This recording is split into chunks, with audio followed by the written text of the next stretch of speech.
эфире рубрика «Чрезвычайные происшествия». В студии работает Александр Хавренко. Здравствуйте. Продавец круглосуточного магазина подозревается в краже денег у покупательницы. Женщина обратилась в полицию с заявлением о том, что с ее банковской карты были похищены 11 тысяч рублей. Полицейские установили подозреваемую 28-летнюю ранее несудимую жительницу столицы. Выяснилось, что потерпевшая расплачивалась за покупки в магазине банковской картой. После завершения операции женщина забыла карту на кассе. Злоумышленница, являясь кассиром, забрала карточку и сняла всю доступную наличность через банкомат, который находился в этом же магазине. Пин-код она запомнила, когда потерпевшая вводила пароль на кассе. Вскоре покупательница вернулась в магазин за своей картой, где остачу на ней она обнаружила лишь спустя несколько часов. Возбуждено уголовное дело по статье «Кража». Вступил в законную силу приговор районного суда в отношении руководителя бюджетной организации по факту мошенничества в крупном размере.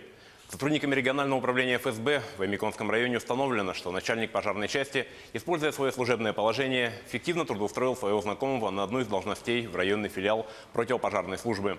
Трудоустроенный мужчина на работу не ходил, но начальник части предоставлял заведомо ложные данные для составления табеля учета рабочего времени и получал начисленную зарплату. Обвиняемый признал свою вину в совершении преступления. Учитывая чистосердечное раскаяние и добровольное возмещение имущественного ущерба, подсудимый приговорен к 2 годам лишения свободы условно. Пагубная привычка дорого обойдется пассажиру рейса Санкт-Петербург-Якутск. В державную часть Северо-Восточного управления МВД на транспорте поступило сообщение о том, что на борту воздушного судна находится пассажир, куривший в туалете самолета. В аэропорту Якутск рейс встретили сотрудники транспортной полиции и сопроводили 21-летнего жителя Санкт-Петербурга в комнату полиции, расположенную в здании аэропорта. В своем объяснении мужчина указал, что во время полета зашел в туалетную комнату и закурил. Запах табачного дыма почувствовали другие пассажиры и сообщили об этом бортпроводнице, которая открыла туалет и застала нарушителя. В отношении мужчины составлен протокол об административном правонарушении. Застолье в компании незнакомцев редко заканчивается чем-то хорошим. Вот и на этот раз в полицию Якутска поступило заявление от мужчины, проживающего в районе аэропорта, о том, что у него похитили сотовый телефон и 1500 рублей. Полицейским потерпевший рассказал, что пригласил к себе домой компанию незнакомых ему людей для распития алкогольных напитков. В какой-то момент между одним из гостей и хозяином квартиры возник конфликт. Потерпевшему было нанесено несколько ударов, после этого злоумышленник отобрал у него сотовый телефон и деньги и скрылся с места происшествия.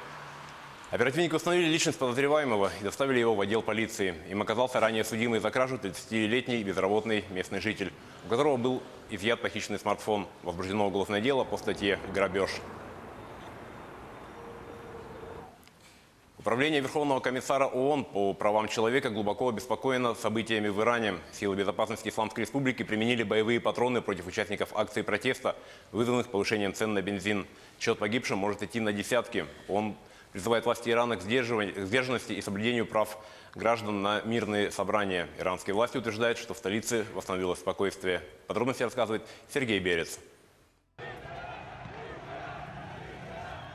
Правозащитники со ссылкой на очевидцев и заслуживающие доверия источники утверждают, что в результате жестокого подавления акций протеста против повышения цен на бензин в Иране погибли десятки людей. Amnesty International называет цифру в 106 человек. Представитель Верховного комиссара ООН по правам человека Руперт Колвилл выразил глубокую обеспокоенность в связи с нарушением международных норм применения силы, в том числе со стрельбой боевыми патронами по протестующим. Определенные официальные лица, в том числе аятолла Хаминеи, подтвердили, что сколько-то людей лишили жизни здесь и там. Но поступает все больше сведений, дающих основания полагать, что убитые исчисляются десятками. Государственные средства массовой информации Ирана сообщают, что в стране восстановилось спокойствие после нескольких дней беспорядков. Президент Хасан Рухани заявил о победе над иностранными врагами, которые то ли спровоцировали волнения, то ли попытались воспользоваться ими. Ранее верховный руководитель государства аятолла Али Хаминеи поддержал решение правительства повысить розничные цены на моторное топливо и выплачивать полученные средства в виде субсидий малоимущим семьям. Участников акций протеста он назвал мерзавцами, которыми манипулируют извне. Как передает агентство «Фарс», силы безопасности взяли под контроль обстановку в городах и провинциях, где отмечался самый высокий уровень насилия и происходили погромы объектов частной собственности и государственных учреждений.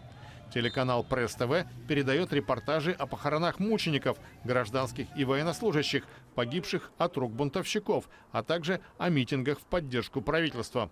Проверять информацию, поступающую из Ирана, довольно сложно, поскольку власти Исламской Республики блокируют интернет. На этом наш выпуск подошел к концу. О чрезвычайных ситуациях в республике, стране и мире мы расскажем в следующих выпусках новостей.